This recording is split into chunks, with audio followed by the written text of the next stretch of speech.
제가 2018년부터 19년까지 그 일본에 특파원했는데 초고령사회를 초고령사회 상대인 일본을 가서 우리가 앞으로 무엇을 그럴 것인지, 앞으로 우리나라에 어떤 일이 벌어질 것인지를 취재하고 연구하고 왔습니다. 그래서 오늘 그 얘기를 할 겁니다. 이게 바로 우리나라의 10년 후 미래라고 저는 감히 말씀드립니다.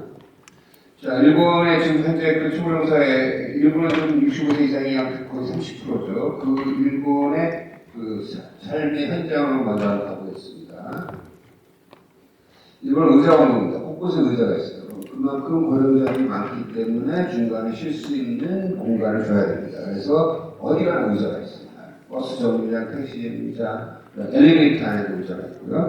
곳곳에 손잡이가 있어요. 택시를 타면 저 뒤에 손잡이가 있어서 저 손잡이를 잡고 내릴 때 끙 하면서 내리는 거죠. 버스를 타면 저렇게 손이 닿는 곳마다 손잡이가 있습니다. 즉 워낙 낙상의 우려가 있기 때문에 저렇게 손잡이를 잡고 있도록 하고 있습니다. 그래서 버스도 우리나라 버스는 시속 60km 다니는데 일본 버스는 시속 30km 다닙니다. 천천히 다닙니다. 그리고 처음에 딱 버스 중간에 막 움직이지 말라고 운전기사가 이렇게 합니다. 그리고 버스가 정차하면 다 내리고 쭉 탄 다음에 자리를 다 잡으면 그래서 또 출발을 하죠.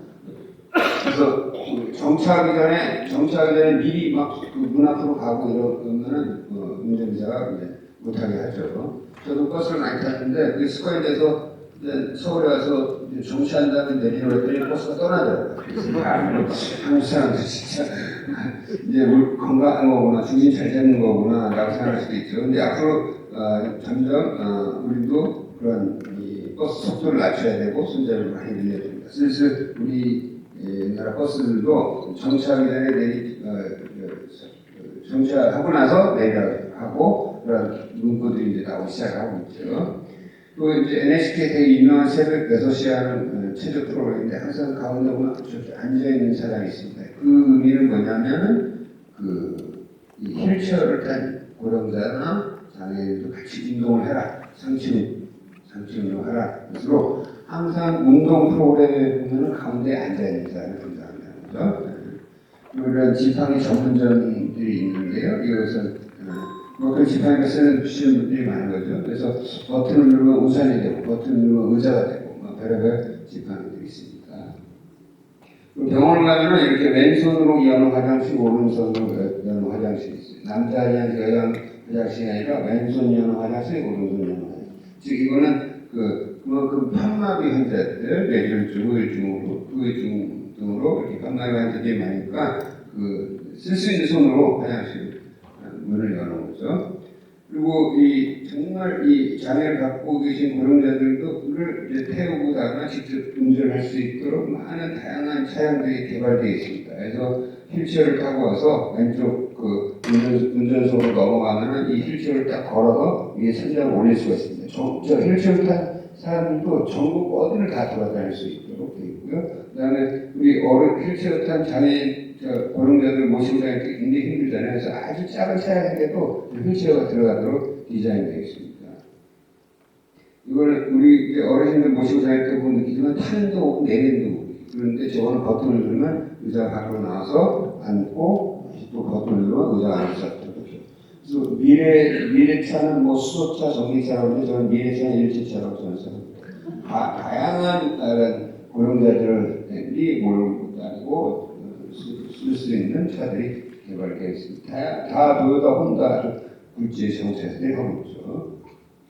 그리고 되게 어디 가나 배리어 프리입니다. 그러니까 휠체어가 들어갈 수 있도록 다 만들어놨죠. 보통 세면대에는 휠체어 잘 들어가는 시설을 잘 안 해놔요. 근데 여기는 세면대 밑으로도 휠체어가 들어갈 수 있는 시설을 해놓고 있고요. 모든 병실에는 다 이런 고령자와 장애인을 기준으로 저런 화장실을 만들고 있습니다. 그래서 버튼을 누르면 호출이 되고, 손 닿는 곳마다 손잡이가 있고요. 그 다음에 그 좁은 공간에서도 어떻게 휠체어가 들어갈 수 있도록 머리를 써서 양쪽 대각선으로 문이 열리면 이 지름이 넓어지잖아요. 그러니까 휠체어가 딱 들어갈 수 있게 해놓고. 그리고 제가 일본에 있으면서 느낀 거는 이 태양이 굉장히 중요하다. 이 고령자에서 태양은 굉장히 어떻게든 햇빛을 많이 줍니다. 햇빛이 적으면은 낮에 햇빛 받는 양이 적으면 밤에 멜라토닌 생산이 줄어서 잠을 못 잡니다. 불면증이 더 늘어나니까 잠을 잘 자게 하려면 햇빛을 굉장히 낮 시간에 줘요. 그래서 뭐 무슨 요양병원 같은 경우는 아침 10시에 다 사람들을 데리고 나가서 햇빛을 쭉 30분 동안 산책하면서 햇빛을 쬐게 하고 하기도 하죠. 그리고 이 고령자들이 있는 시설에는 채광이 제일 좋은 곳에 많이 배치를 합니다. 그리고 이 외래도 우리가 훨씬 더 밝습니다. 밝고 왜냐하면 이제 어두운 낙상을 우려가 있으니까요. 그래서 훨씬 더 밝게 하고 있고요. 병실 같은 경우도 이렇게 햇빛을 다 주려고 그러고 그래서 창을 만들어서 환자들한테 햇빛을 주려고 하는 거죠. 이 병원은 이제 나고야에 있는 병원인데 이 들어가는 입구가 좀 범상치 않죠. 그런데 이 사인실인데 이렇게 방사형으로 병상을 배치했어요. 그러니까 그 이유는 다 창을 주기 위해서, 햇빛을 주기 위해서. 그러니까 사인실이면 사인이 다 창이 있고 햇빛을 받는 거죠. 근데 우리나라 사인실은 어때요? 안쪽 창 쪽 부분만 환자분만 햇빛을 받고 바깥쪽 햇빛을 못 받잖아요. 그래서 이렇게 고령자들이 많은 병원들은 이런 식으로 방사형으로 병실을 만들고 있죠. 물론 여기 일본 옛날에 지은 사회실도 마찬가지입니다. 사회실도 마찬가지지만 이렇게 접힌 유리를 해가지고 접힌 유리를 해서 어떻게든 햇빛을 주려고 하고 있고요. 이런 머리맡을 좀 터줘서 머리맡을 터서 얼굴 쪽으로는 햇빛이 들어가게 얼굴 쪽으로 햇빛이 들어가게 하고 있죠. 그만큼 햇빛이 굉장히 중요하다는 겁니다. 아까 그 김홍경 박사님 강의에서 나왔지만은 이게 이제 후레이입니다. 후레이. 일본은 뜬금없이 외래어 많이 쓰는데 이게 노쇠 외래입니다. 그러니까 질병을 진단하고 하는 외래가 아니라 걷고 말하고 삼키고 뭐 압력 이런 거 체크해서 얼마나 노쇠된지 보고 그것을 다 노쇠를 예방하는 증진시키는 그 클릭 외래가 있다. 그래서 우리나라는 아직 그런 특정 이런 노쇠 외래가 별로 없는데 앞으로 생길 거라고 봅니다.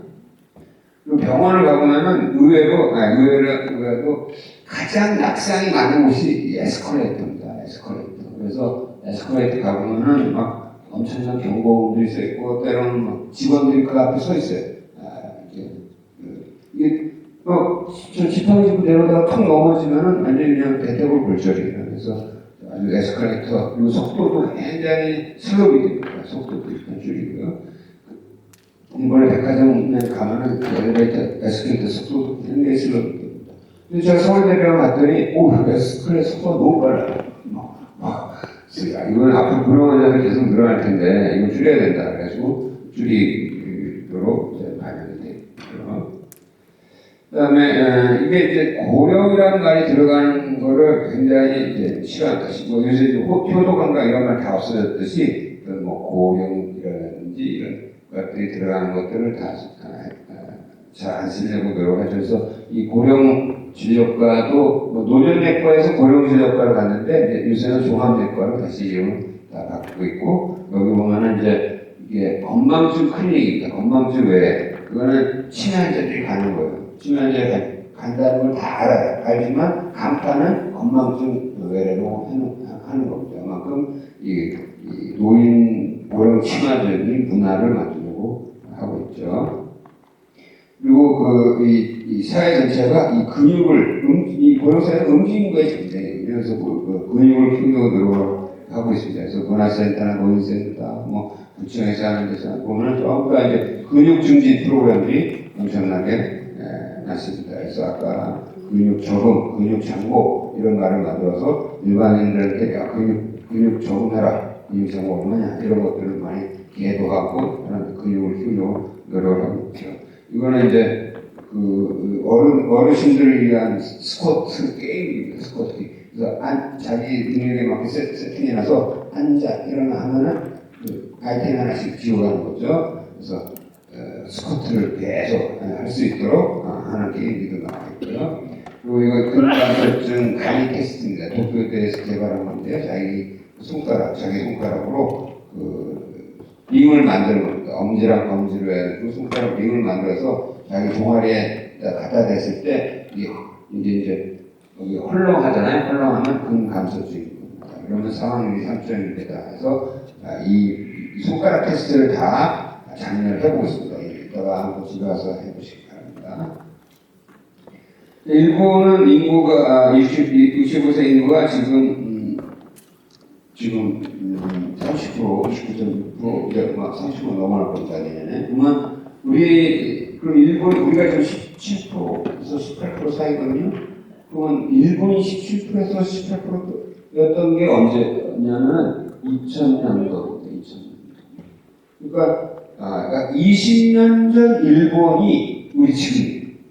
근데 우리가 17년 후, 15년 후, 2037년에는 일본이랑 같아진다고요.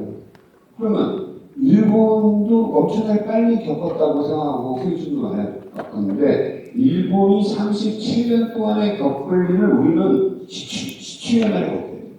엄청난 변화죠. 엄청난 변화입니다. 이거 어마어마한 사회적 변화죠. 그래서 그거가 우리가 그동안 너무 준비를 안 해서 그거에 대한 인식을 못하는데 이거는 우리 사회의 최고의 사회적 변화다라고 생각됩니다. 그래서 일본 이제 GT8학생이 75세 이상인데 그리고 여학생이 이제 65에서 70세인데 이 75세 인구가 더 많아졌다는 게 굉장히 중요한 문제입니다. 그러니까 뭔가 의학적 계획이 필요하고 장애가 있는 75세 인구가 훨씬 많아요. 전체 인구에서. 근데 일본의 한국이랑 인구가 똑같아요. 우리가 그렇게 됩니다. 우리가 75세 이상 인구가 전체 노인 인구에서 더 많아지는 그렇게 얘기하는 거고요. 일본을 보면은 다 고령자들이 대도시 와요. 대도시. 그러니까 지방에서 살 수가 없어요. 생활이 들어가니까. 그러니까 대도시에 남아있거나 대도시로 오는 거예요. 그래서 일본은 인구가 질서를 줄고 있지만 도쿄, 후쿠오카, 오사카는 인구가 줄지 않습니다. 왜? 고령자들이 다 있는 거예요. 우리나라는 어떻게 되냐? 우리나라도 똑같이 그렇게 돼요.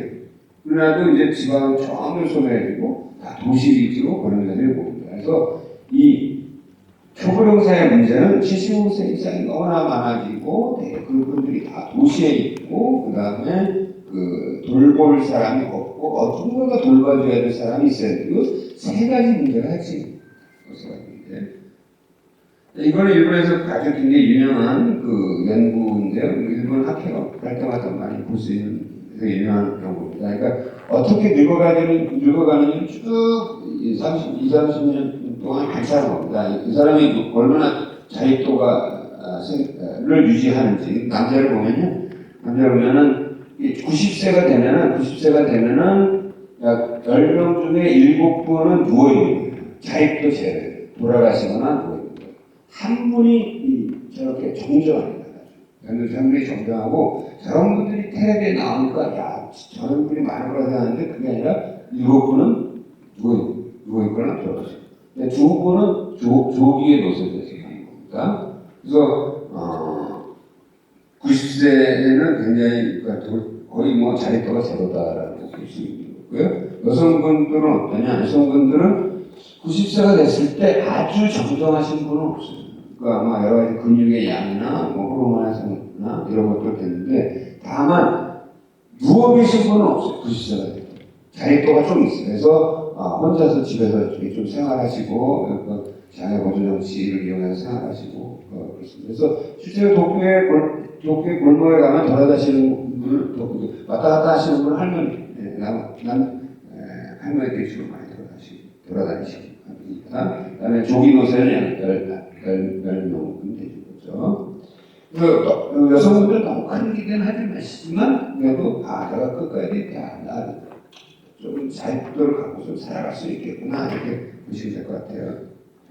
100세 넘어가는 인구를 보면요, 이게 이제 계속 매년 100세 넘어가는 인구가 계속 증가하고 있죠. 지금 이제 10만 명까지 육박을 했는데 그 비율을 보면 남녀 비율을 보면 남자는 굉장히 적게 증가하고 있어요. 그래서 남자들은 그냥 100세가 맥시멈이겠구나 이런 생각을 하게 됩니다. 100세 정도가 너무 그 이상 기대는 좀 무리겠구나 이런 생각을 합니다. 하여튼 100세 이상은 계속 늘어나고 있으나 남자는 별로 안 된다. 이게 아주 핵심인 거죠. 그래서 이 분포대로 어딘가에 가 있습니다. 그러니까 뭐 80세다 그러면은 자립도가 조금 남자는 조금 남아 있겠고 90세다 그러면 뭐 요양병원에 가 있겠고 뭐 한 분은 남산에서 뭐 등산 다니시고 그리고 뭐 70대 때는 이제 막 자립도가 떨어지고 이제 노쇠되기 시작하니까는 대학병원이나 병원에 들어가다가 막 하고 막 병원 열심히 다니시고 이러겠다 여기서 이제 요양원 쪽으로 이제 넘어가죠. 다만 아까도 얘기했지만 그 새로운 80세가 작년 80세보다 체력이 좋거든요. 매년 이제 체력 테스트 하는 거는 그러니까 새 80세가 그 전 80세를 이기는 거죠. 그래서 지금 보시면은 70대 초반에서 중간에 노쇠되기 시작하잖아요. 그러니까 이게 오른쪽으로 좀 가는 거죠. 오른쪽으로 가는 거죠. 그래서 저거 보면서 야, 이거 5년은 좀 벌었구나.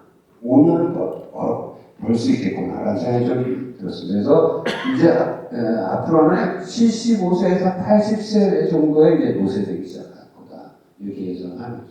그래서 그래도 맥시멈은 약 80세 이상 넘어가기는 쉽지 않을 거다. 그래서 이때가 이제 5년 정도 늦출 수 있다. 초고령사회 문제를 5년 정도 늦출 수 있다. 이렇게 생각이 듭니다. 이거는 이제 일본의 그 도쿄 최초의 이제 노인병원이라고 할 수 있죠. 도쿄 가서 건강장소의료센터인데요. 여기 가보면은 이렇게 심플합니다. 아주 깜짝 놀랐어요. 번호판 엄청 색깔이 크고. 그래서 16번 갔다가 17번 오세요. 뭐 이런 거. 그러니까 이게 이제 고령자들이 많은 곳에서는 이게 커뮤니케이션이 아주 심플해. 쉽게 얘기할 수 있어요. 그러니까 번호로 다 얘기를 하는 17번 갔다가 16번 오시고 뭐 16번 오세요. 이렇게 하죠. 그리고 이 병원의 특징은 평균 나이가 80세, 평균 입원 나이가 80세. 지금 서울 아산병원이 평균 입원 나이가 65세예요. 그러니까 앞으로 아산병원의 평균 나이가 점점 올라가겠죠. 앞으로 계속 올라가겠죠. 우리보다 이제 15세, 아주 젊은 거죠. 일본이 더 많은 거죠. 그 다음에 되게 그 흥미로운 거는 이게 입원 환자 50%가 응급실에서 입원한다. 그 얘기는 뭐냐면 원래 갖고 있던 만성질환이 악화돼서 응급실 갔다가 입원해서 들어갔다가 나갔습니다. 그 다음에 당뇨병 40%하고 있고 20%가 심한 기포를 두고 병원 한 번 입원하는 기간이 굉장히 길어진다. 이게 굉장히 문제다. 그래서 병원마다 입원 기간이 계속 길어집니다. 그래서 병원마다 이 디스차지 플랜이라고 퇴원을 어떻게 하면 잘 시키려고 노력을 이게 일본 병원들은 입원이 문제가 아니라 퇴원이 문제예요. 빨리 잘 시켜서 퇴원 플랜을 다 짜서 환자를 언제 퇴원할 건지 집에로 가보고 집도 없어주고 그래서 퇴원을 하기 위해서 노력을 하고 있다는 거죠. 이 사진은 중환자실이 아니에요. 응급실이에요. 이게 응급실 다리 부러져서 왔는데 보면 심장에 스텐트 3개 있고 뇌졸중약 먹고 있고 그러니까 거의 중환자실. 그래서 점점 응급실이 중환자가 되고 이렇게 병원으로 와주면 땡겨요. 모든 병원 아니까 닥터카라고 해서 의사들이 가고 간호사들이 가는 방문이 활성화되어 있습니다. 그 다음에 이 장애가 생기는 그 시기에 그것을 어떻게든 회복시키느냐 못 시키느냐가 이 사람이 앞으로 누워있느냐 못 누워있느냐 결정되기 때문에 재활병원이 엄청나게 발달되어 있습니다. 우리나라 재활병원이 기껏해야 2,000명 사이지만 여기는 8만 명. 그래서 앞으로 우리나라는 재활병원이 엄청나게 커질 거다. 이렇게 예상할 수가 있습니다. 재활병원은 어떻게든 일상생활로 돌아가게 하기 때문에 밥을 여기서 꼭 밖으로 나와서 먹어야 됩니다. 혼자 먹고 싶으면 혼자 먹게 해줍니다. 그래서 이제 태어나기 전에 집에서 사는 거랑 똑같이 살게 해봐가지고 무엇이 문제인지를 다 체크를 해서 요리를 할 수 있는지 그러면 이렇게 횡단보도를 건너갈 수 있는지 다 체크를 해서 그것에 맞게 개선을 시켜가지고 집으로 보내는 거죠. 장애 보조장치를 이제 줘서 집으로 보내게 됩니다. 집에 가면 또 그 집에 가서 또 계속 뭔가 의료가 이루어지는데 그 의료가 이루어진 핵심은 방문술입니다. 의사들이 가는 거예요. 저렇게 의사들이 가서 한 달에 2번씩 체크를 해보는 겁니다. 이거는 뇌졸중 문제죠. 이 방문술이 엄청나게 활성화되어 있는데 그 이유가 이 환자가 집에 병원에 있으면 500만 원을 쓰는데 방문 진료를 하면 다 160만 원 정도만 쓰더라. 그럼 환자는 행복하고 의료비도 절감할 수 있으니까 방문 진료를 활성화해서 방문 진료를 굉장히 활성화하고 있습니다. 그래서 그러다 보니까 방문 진료만 하는 병원들이 생기기 시작한 거예요. 여기는 뭐 방문 진료하는 환자가 4,600명이 있어요. 4,600명의 환자를 쭉 그냥 해진 돌듯이 도는 거예요. 그러니까 아산병원보다 더 큰 병원이 아산병원 2,700병상이지만 여기는 4,600병상이라고 볼 수 있죠. 물론 그게 다 지배된 것이죠. 그래가지고 의사들이 100명이 서로 신경과 피부과 다 해서 서로 정보를 가면서 굉장히 전문화해서 하고 있습니다. 도쿄시내 아침에 그냥 쫙 터지는 거예요. 이게 이런 방문 진료를 받는 그 녹색의 방문진을 받는 환자 지지고요. 이거는 방문진을 하는 의원들입니다. 그래서 이게 도쿄시내 지도입니다. 이게 뭐 우리나라 뭐 서초구 관악구의 지도가 될 거라고 그러고요. 그러니까 거동이 너무 불편하니까 이제 방문 대세입니다. 거꾸로 의사들이 갑니다. 그래서 치과도 이렇게 해서 한 달에 한 번씩 가서 틀니를 쫙 갈아주고 합니다. 베레브가 다 합니다. 또 치과 왜 하는지 모르겠어요. 그 안에서 할 수 있는 거 다 할 수 있어요. 치과에서 할 수 있는 거. 그러다 보니까 점점 방문진료가 전문화해서 이건 심장내과 의사들이 가는 거예요. 심장내과 의사. 그래서 신부전으로 병원에서 퇴원했으면 모니터링 장치를 집에서 딱 해주고 뭔가 문제가 생겼다 그러면은 심장내과 의사가 힘초음파 들고 갑니다. 힘초음파 노트북으로 다 볼 수가 있어요. 힘초음파 들고 뭐 환소 뭐 다 체크해서 거기서 다 치료를 결정하는 거예요. 그러다 보니까 재입원율 절반은 떨어지고. 그러니까 새로운 의료의 시스템이 막 만들어지는 거예요. 방문 진료가 굉장히 전문화돼서 굳이 병원을 안 가고 그냥 거기서 치료가 끝나는 거예요. 그래서 이게 방문이 대세다 보니까 방문 진료를 받는 심장병 환자들이 계속 매년 늘어나고 있고 이 병원은 아예 방문 진료, 방문 정형, 방문 정신, 방문 피부과, 방문 재활로 아예 방문을 다시 하는 그런 병원들이 계속 생겨나고 있는 거죠. 이게 앞으로 우리나라의 미래죠. 지금은 병원들이 환자들이 병원을 찾아오면 감사하게 생각해요. 감사한 일이 이제 못 옵니다. 못 오는 환자가 너무 많아집니다.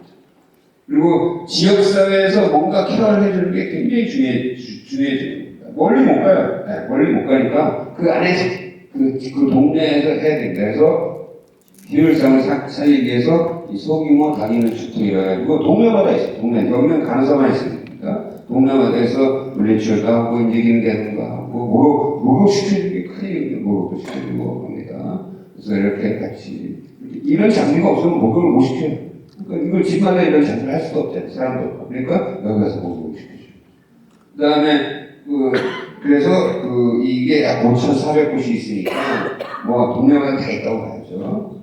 그 다음에 이 병원도 아니고 집도 아닌 그 중간 같은 게 노인보건시설이 있습니다. 여기는 낮에만 있어요. 그러니까 저비용으로 고효율을 하는 거예요. 여기는 약간 뭐 한 달 입원했다가 퇴원하고 뭐 이런 형태입니다. 그러니까 가면 의사가 없이 이런 약간 병원처럼 하는 거예요. 그래서 이것도 약 동네 5,000개 있어요. 그러니까 동네마다 다 있어요. 근데 아까 말한 우리 그 다기능 주택이라든지 이런 노인보건시설 우리나라는 제가 있어요. 하나도 없어요.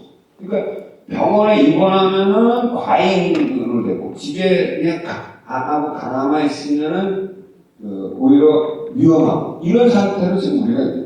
그러니까 이걸 빨리 중간을 많이 늘려야 됩니다. 중간을 많이 늘리고 그다음에 기능을 늘리는 쪽으로 가야 됩니다. 그래서 정리하면은 이 휴먼사회 의료는 의료의 목표가 이제 기능을 어떻게든지 돌아다닐 수 있게, 돌보면서 움직일 수 있게, 화장실 갈 수 있게 그런 기능을 중지시키는 게 목표가 되고 어차피 질병은 안치를 동행하는 체제고 의료와 복지를 통합해야 되고 의료의 중심적인 이제 집입니다. 집, 병원이 아니라 집에서 자기 동네로 가는 겁니다. 그리고 그 안에서 모든 것들이 이루어지게 커뮤니티 케어를 해야 된다는 거죠. 그래서 이제 대학병원은 이제 중증 질환을 합니다. 병상을 늘리면 병원은 이제 크게 이제 수익이 떨어집니다. 그래서 병상을 줄여야 돼요. 그 다음에 퇴원을 전차시켜야 돼요. 그리고 재활병을 늘려야 돼요. 재활병. 응급실을 전문화시켜야 되고, 감염이 시작되면 1인실이 늘어나요. 그 다음에 아까 말한 약을 너무 많이 먹는 거를 해결해야 되고요. 그래서 여러 가지 다양한 이 노인 기능 평가가 활성화돼요. 무조건 입원하면은 기능평가부터 해야 돼. 그래서 거기에 맞게 수술을 할지 말지도 규정해야 되고, 이런 이 고령자들의 기능을 평가하는 게 굉장히 중요해졌다라는 생각이 듭니다. 그래서 최선 누워서 이관을 최대해서 최대한 줄이고 이 재활과 회복 의료를 강화해야 되고, 그다음에 방언진료 활성화되고 낙상, 장애 예방 이런 교육들이 많이 이루어져야 됩니다. 그래서 이 초고령 사회의 3대 목표가 있어요. 우리 헬스 에이징 학회잖아요. 그러니까 이게 움직일 수 있고 돌아다닐 수 있는 기간을 최대한 늘려서 거의 인생 마지막 순간까지 늘려서 그다음에 삶을 마무리할 수 있게 하고 어울리게 하고 같이 섞이게 하고 그래서 혼밥이 아까 제일 위험하다고 했잖아요. 그래서 소셜 파티시페이션을 들려야 되고 그다음에 자기가 살려고 해서 계속 살다가 끝까지 살다가 인생을 마무리하는 것이 가장 행복하기 때문에 60 넘어서는 내가 어디에 살 것인지 어느 곳에 살 것인지를 잘 정해서 거기가 그런 환경이 좋은 곳으로 잘 어울릴 수 있는 곳으로 이사를 가는 것도 좋은 방법이다. 그래서 이 방향으로 우리나라가 바뀔 거고 좀 바뀔 수밖에 없는 거죠. 그래서 그 방향에 맞게 그 안에서 여러분들은 자기만의 자기의 집을 마지막 병원이라 생각하고 잘 시스템을 잘 구축해서 건강하게 살다가 앓는 기간을 최대한 줄여서 인생을 마무리하는 것이 가장 초고령사의 목표인 것 같습니다. 감사합니다.